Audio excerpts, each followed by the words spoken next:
আণবিক মানে কি অনুবিক যন্ত্র দিয়ে দেখতে হয়। এখন এখানে বিষয় হচ্ছে কি কোনগুলো সবচেয়ে বড় কোষ, কোনগুলো ছোট কোষ, এই বিষয়গুলো নিয়ে আলোচনা করা হয়েছে। সবচেয়ে ছোট কোষের নাম কি, সেটা হচ্ছে মাইক্রোপ্লাজমা, কি আছে এটা, গ্যালিও সেপ্টিকাম। এটা হচ্ছে আমাদের সবচেয়ে ছোট কোষ। এই কোষের ব্যাস কত, 0.1 মাইক্রোমিটার।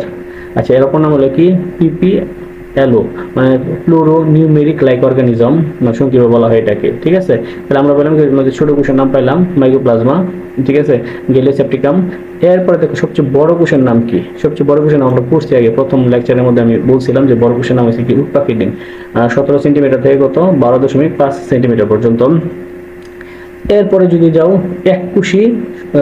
এককোষী সর্বাপেক্ষা বড় উদ্ভিদ কোষ, এবং আরেকটা আছে কি বহুকোষী উদ্ভিদ কোষ। এককোষী উদ্ভিদের নাম হচ্ছে কি, এটার নাম হচ্ছে কি এসিটা বুলারিয়া নামক শৈবালে। এসিটা বুলারিয়া নামক শৈবালের মধ্যে হচ্ছে কি এটা আমাদের এককোষী। আচ্ছা, বহুকোষী হচ্ছে কি রামি।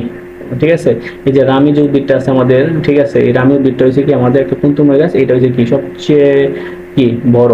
দেখো এখানে আয়তন দেওয়া আছে 55 সেন্টিমিটার, আর এটা কত সিন আমাদের, এটা শৈবালটা আছেন কত 5 থেকে 10 সেন্টিমিটার। আর এটা আমরা আগে থেকে জানি যে মানবদের সবচেয়ে বড় লম্বা কোষের নাম হচ্ছে কি মোটর নিউরন বা স্নায়ু কোষ। এটা কত 1.37 মিটার লম্বা, 1.37 মিটার লম্বা। স্পাইনাল কর্ডের গোড়া থেকে পায়ের বৃদ্ধাঙ্গুল পর্যন্ত বিস্তৃত। আর দেহ যে আমাদের কোষগুলো আছে, দেহ কোষের প্রায় আকার কত 10 মাইক্রোমিটার এবং ওজন কত